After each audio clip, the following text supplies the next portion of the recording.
TV Tudo Web apresenta.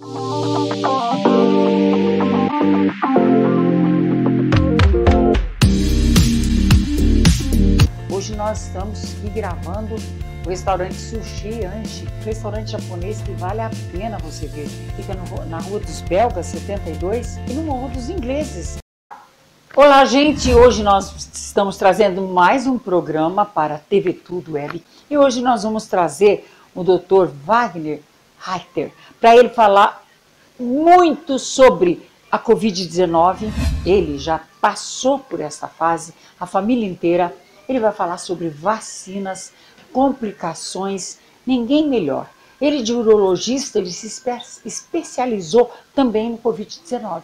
Boa noite, Dr. Wagner, tudo bem?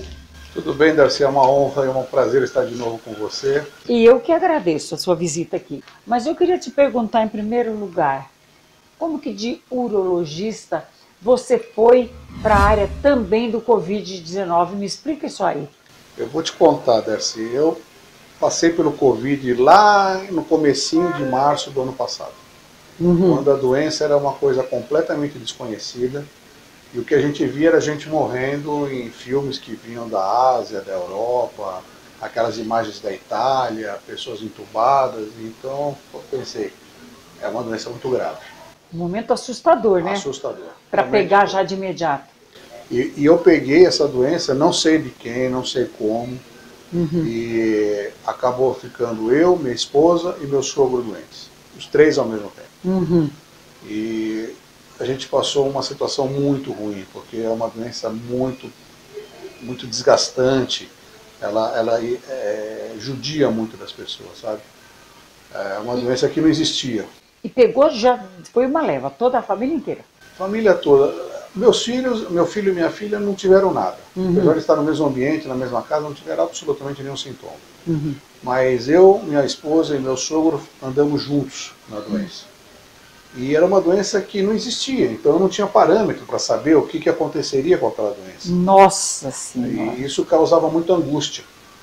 Então eu, até por uma questão pessoal, estava muito interessado em saber sobre a doença. Então todos os trabalhos que apareciam, e para isso eu tinha grupos da Escola Paulista de Medicina que ajudaram muito, no qual eu estudei, e esses grupos toda hora colocando trabalhos, né? Então falando a respeito da Covid, com trabalhos do que vinham da Ásia, da China, do Japão, da Europa, dos Estados Unidos e do Brasil.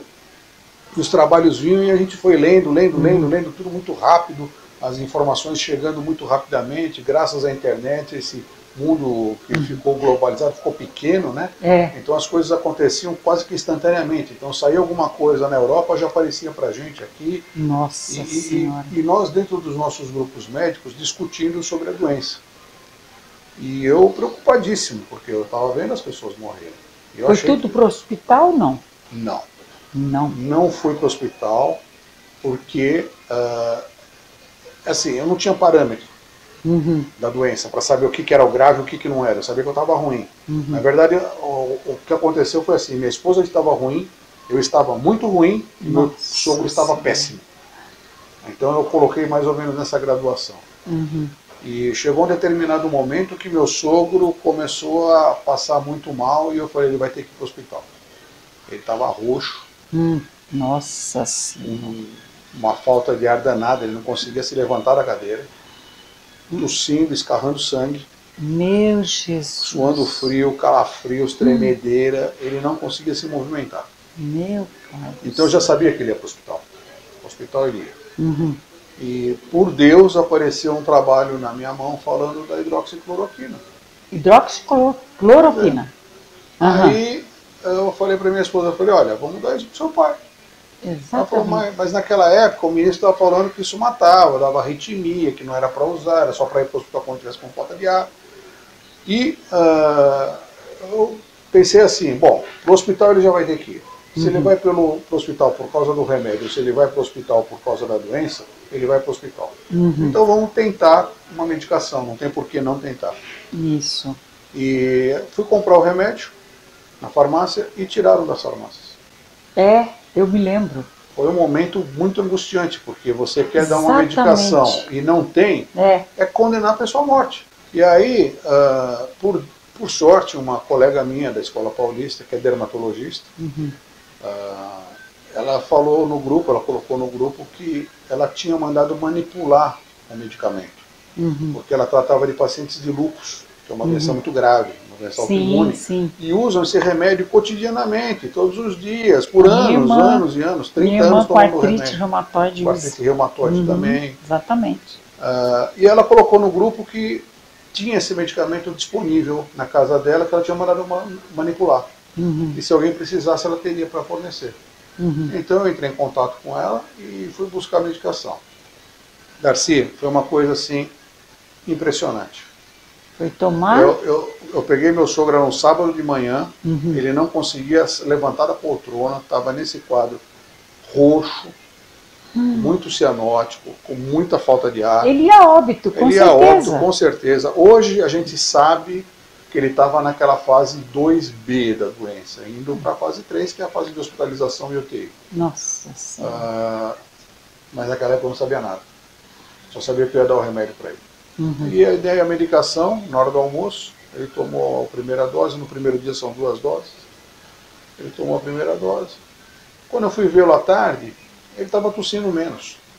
Eu falei, puxa vida, será que o remédio já está agindo desse jeito? Ou será que ele está indo? Fiquei na dúvida. Sim, sim. Aquela melhora pré-morte, né? E falei, bom, vamos dar a segunda dose. Chegou a noitinha, ele tomou a segunda dose do medicamento. De 12 em 12 horas, doutor? Primeiro dia são 2 doses, depois é uma por dia. Darcy, 2 dias depois ele não tinha mais nada. Não tinha mais nada? Nada, ele estava bem. Olha só. Aí eu olhei e falei, então essa doença tem um tratamento. Então já tem que usar medicação. Não tem por que não. Tratamento precoce, né? Pois é, como qualquer doença, você tratando rapidamente, o prognóstico é melhor. E isso que ele foi tratado tardiamente, na verdade. Mas mesmo assim, ele se beneficiou do medicamento. Ainda era aquela primeira cepa, né? Porque foi em março do ano passado. Depois, com o tempo, essas novas cepas vieram mais agressivas. Então não dá para falar que é só tomar um medicamento que vai resolver. Hoje o tratamento é mais agressivo, ele é mais individualizado, depende da fase da doença que a pessoa está. Mas aquilo lá me deu uma esperança. O que não pode é descuidar, né, doutor? Pode descuidar. Aí eu falei, bom, se ele tomou e melhorou, então tem uma esperança. Aí eu fiquei na dúvida se eu ia tomar ou não. Porque, como eu não tinha parâmetro da doença, eu fiquei assim, bom, então se eu começar a ficar igual a ele, eu vou tomar. Eu me arrependo de não ter tomado. Hoje eu não... Está um pouco diferente. Eu não recomendaria para alguém se automedicar. Porque a Covid, também a automedicação acaba atrapalhando a gente, sabe? Quando a gente está tratando paciente Covid, pacientes que começaram o tratamento de uma maneira errada, e não é só automedicação não, também indicado em hospitais que não tratam com os medicamentos que deveriam. Isso acaba atrapalhando e dificulta mais. O paciente acaba precisando de muito mais medicação do que precisaria se fosse abordado de uma outra maneira. Porque agora também os médicos, eu acho que a medicina, eles estão mais aptos, né, para tratamento, embora uma cepa atrás da outra, e o índice está aumentando tanto, mas acho que pelo menos a medicação já está mais, eles estão mais aptos, né? Hoje a gente tem mais de 17 drogas para usar. Então, não é mais o que não tinha naquela época. O que não tinha naquela época, não é mais só a hidroxicloroquina, nós temos um monte de remédio, e cada medicamento é adequado para uma determinada fase da doença. Sim. Entendeu? Então, você tem que ir tateando, sentindo o paciente. O paciente Covid é paciente que dá trabalho. Com certeza. É paciente que você tem que ver de perto. O paciente que você fala para o paciente, olha, eu quero te ver de novo amanhã. Eu quero te ver daqui a 2 dias. Você não pode deixar o paciente, toma uma semana de remédio e volta. Ah, não. Entendeu? É paciente que você tem que ficar muito de pertinho. Porque de acordo com a evolução do paciente, com o que ele está referindo, você vai crescendo nos medicamentos. A hora que você percebe que o paciente saiu daquela fase crítica, aí você começa a dar espaço para ele. Penso que se a gente tivesse feito um tratamento precoce para todos os pacientes, de uma maneira adequada, a gente não estaria com o quadro do jeito que está. Mas esse tratamento foi demonizado, ele foi politizado, ele foi colocado de um jeito que não deveria, né? Com certeza. A política entrou na medicina, então ficou uma coisa de fla-flu, de eu torço para esse, eu torço para aquele, então um dá e o outro não dá. E isso é a pior coisa para a conduta médica, porque se você não uniformiza a conduta, fica fácil. Porque aí se um paciente, mesmo que ele vá por exemplo, no serviço público, quando ele chega no serviço público, nem sempre ele vai ter aquele mesmo médico para acompanhá-lo. Tem um plantonista. Exatamente. Mas se você tem um protocolo para seguir, que é o que está sendo feito em algumas cidades, esse protocolo, o médico sabe o que está acontecendo com o paciente. Então, quando o paciente volta, ele fala assim, olha doutor, eu já fiz isso, isso e aquilo, e eu estou desse jeito. Isso. Então ele consegue colocar o paciente dentro de um esquema e falar, bom, se o senhor está desse jeito, nós temos que fazer isso agora. É o próximo passo. Certo. Então ele tem como colocar um próximo passo. Agora quando você fica ao Deus dará, é difícil. Vai tratar em casa, manda sai embora, toma manda embora. dipirona, volta quando estiver com falta de ar. Você está pedindo para o paciente complicar. E a hora que complica, não tem mais jeito. Exatamente. Ele vai parar numa UTI. E quando o paciente entra na UTI, as pessoas falam muito da UTI, do respirador, disso e daquilo, mas a UTI basicamente não faz nada. Não faz, né? Ela dá suporte de vida. Suporte de Ela vida. deixa o paciente vivo Para para que o organismo dele reaja e saia daquela encrenca. Sim. Então eles vão dar as medicações necessárias para manter o paciente vivo enquanto o organismo dele reage. Mas nesse raciocínio ele não precisaria chegar na UTI. Você poderia ter feito isso antes. Você vai tratando o paciente para que ele permaneça vivo, dá tempo do seu organismo reagir, para ele não chegar naquele ponto crítico que vai parar dentro de um hospital e uma UTI. E a princípio, quando a gente sabe que doença, a lúpus, artrite reumatoide, fibromialgia, se não me engano, tem muita gente que toma azitromicina, né? Muita gente que toma. E eu acho que na época até chegou a faltar, esses coitados queriam comprar e não tinha. E se tinha, levou o preço. Então foi tudo uma coisa como que você acentuou muito bem aí, o problema político gerou muitas mortes.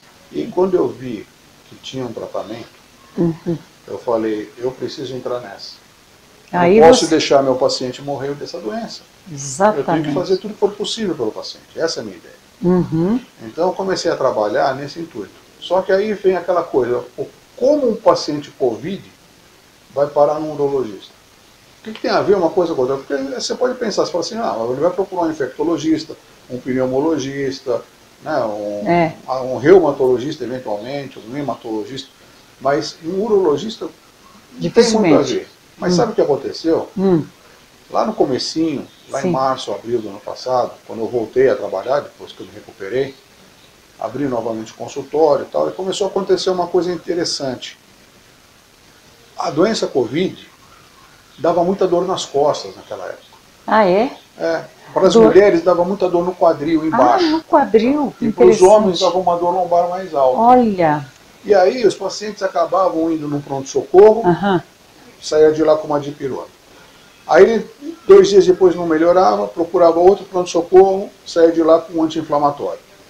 Aí não melhorava, ia num outro pronto-socorro, aí alguém fazia um ultrassom ou fazia um exame de urina e aparecia uma pequena alteração, um cálculo de 2 milímetros, uma alteraçãozinha na urina, que não era nada que justificasse aquela dor. Mas eles falavam assim, olha, procura um urologista. Aí quando o paciente chegava comigo, aí você ia conversar com o paciente, ele referia que ele tinha tido febre, calafrio, mal-estar, diarreia, perdeu o olfato, perdeu o paladar. Então eu falava, para falar que a Covid só voltava na cepena, né? Porque o paciente já tinha tudo. Exatamente. Então comecei a tratar a Covid e por causa disso, esses pacientes começaram a me procurar pelo quadro clínico de dor. Olha, você viu? E então eu percebi que, na verdade, todos os médicos e todas as especialidades podem estar tendo Covid. Porque claro. o paciente vai procurar por uma determinada queixa, que é aquilo que está incomodando ele. O paciente está com diarreia, ele vai procurar um gastro. Isso. O paciente está tendo tosse, ele vai procurar um pneumo. O paciente está tendo zumbido no ouvido, ou alteração de olfato, paladar, ele vai procurar um otorrino. Então todas as especialidades, de uma certa forma, acabam agindo dentro do Covid. E eu, como urologista, acabei entrando desse jeito. E aí a coisa foi espalhando, E aí o paciente começa a encaminhar o outro, o familiar, os médicos que você conhece, acabam encaminhando, aqueles que tratam dessa maneira e que tem algum conhecido. E acabou que hoje eu estou com quase 200 pacientes tratados de Covid. Olha que maravilha! E é uma doença traiçoeira, porque ela começa desse jeito. Às vezes ela mimetiza outra doença. Né? A pessoa acaba procurando, então você tem que estar muito ligado nos sintomas, na evolução. Porque de acordo com a evolução do sintoma, porque se for uma gastrite, ele vai ficar como gastrite, enfim. Mas um Covid ele não vai ficar só como gastrite, ele vai começar a trazer outras coisas. E aí ele vai somando, é um quebra-cabeça. Cada pecinha que você vai colocando, aí você fala, olha o panorama geral e fala que é Covid. E às vezes acontece também do paciente chegar e falar assim, mas eu fiz o exame e deu negativo. Mas o paciente tem todo o sintoma. Então fica aquela coisa, eu vou tratar um exame ou vou tratar o paciente? Exatamente. Se você tem um exame negativo, mas você está ruim, eu trato quem? O teu exame falou, você não paciente, tem nada, hein? O exame diz que você não tem nada, mas você fala, mas eu estou sentindo mal. Então eu vou te tratar. Não, tem que tratar. É claro. E o contrário também. Às vezes o paciente vem com um exame positivo, desesperado, e você fala, o que você está sentindo? Nada. Então você não vai tratar, porque o paciente não está sentindo nada. Só vai acompanhar. Você acompanha e vai vendo como ele vai evoluindo. Então você pode chegar num determinado momento e falar assim, olha, esse exame aí que você fez está errado. É um falso positivo. Assim como existe o exame falso negativo, também existe o falso positivo. Sim, você acredita que isso vai evoluir, que vai ter vamos supor, setembro, outubro, podemos comemorar a primavera já? Será que este ano teremos festa de Natal? Eu acho, Darcy, nos planos da medicina, isso a doença vai ficar. Vai ficar? Ela vai ficar. Ela veio assim como aconteceu com a AIDS. A AIDS, quando começou há 40 anos atrás, eu peguei o início da AIDS quando era aluno ainda na escola. E ela está aí até hoje. Só que é uma doença que se controlou. Não tem uma cura, não tem vacina para AIDS. 40 anos depois não foi desenvolvida vacina ainda para AIDS. Não foi. Mas ela tem um tratamento. Você consegue dar uma boa qualidade de vida para o paciente com AIDS e ele não morre mais do HIV, é muito difícil. Se ele for bem tratado, ele vive uma vida boa. Então eu acredito que essa doença veio para ficar. Quanto a viver a vida, eu acho que as pessoas com medo de viver, não vivem. Porque fica todo mundo trancado em casa, com máscara, com isso, com distanciamento. Olha nós aqui, a distância que nós estamos, você está vacinado, eu já tive a doença. Então tem que parar para pensar que conceitos médicos, eles têm que ser respeitados. Se uma pessoa já teve uma doença, se a pessoa já teve uma vacina, tomou uma vacina, então, teoricamente, você está resolvido o teu problema. Então você não pode ficar o resto da existência colocando medo nas pessoas. Sim, sim. As pessoas têm que começar a viver, têm que voltar à sua atividade normal. Eu acredito que a pessoa tem que ter um livre-arbítrio. Se a pessoa tem um medo e fala assim, não, mas eu não quero fazer isso, ok, respeito. Respeito, está bem daquele jeito, mas né? se o outro quiser fazer alguma coisa, acho que também tem que ser respeitado. Então e aí, olha, alguém vai estar certo. Agora, se você deixa todo mundo trancado dentro de casa, você deixa todo mundo para fora, quem que vai estar certo? Você não tem nem como comparar. Não tem como comparar e nem como descobrir o que está ocorrendo, né? Não tem nem como descobrir. Nem como descobrir. Mas eu acho que é um momento assim, que nós estamos numa transição e pelo que eu estou vendo por aí, o povo já está muito cansado, né? Eles estão cansados de ficar presos. Eles não aguentam, então acabam saindo. Não é só cansado de ficar preso, as pessoas precisam sobreviver, né? Exatamente. Então tem gente que tem condições, tem um salário garantido, ok. Mas é aquela pessoa que tem que batalhar o pão nosso de cada dia. Exatamente. Que tem que ir para a rua para conseguir trazer a comida para os filhos. Como é que faz? Ou morre de fome ou morre do Covid? Da doença. Morre da doença. Então, não dá. É uma coisa que tem que pensar macro, né? Tem que pensar em todas as possibilidades e aceitar todas as possibilidades. Hoje falam tanto em aceitação e respeito ao próximo, e quando chega nesse quesito, então o respeito não é bem assim. É verdade, exatamente. O respeito é até um determinado limite de interesse. Eu acho que tem que ser bem franco nisso daí e falar assim, respeito para eu te respeitar. Eu respeito a sua decisão, eu respeito a sua opinião, mas você respeita a minha. Nós estamos terminando esse bloco com o Dr. Wagner e nós já vamos trazer o segundo bloco, que ele vai falar sobre o desenvolvimento da vacina. Vamos ver o que ele traz de novidades sobre vacinas. Daqui a pouco a gente volta.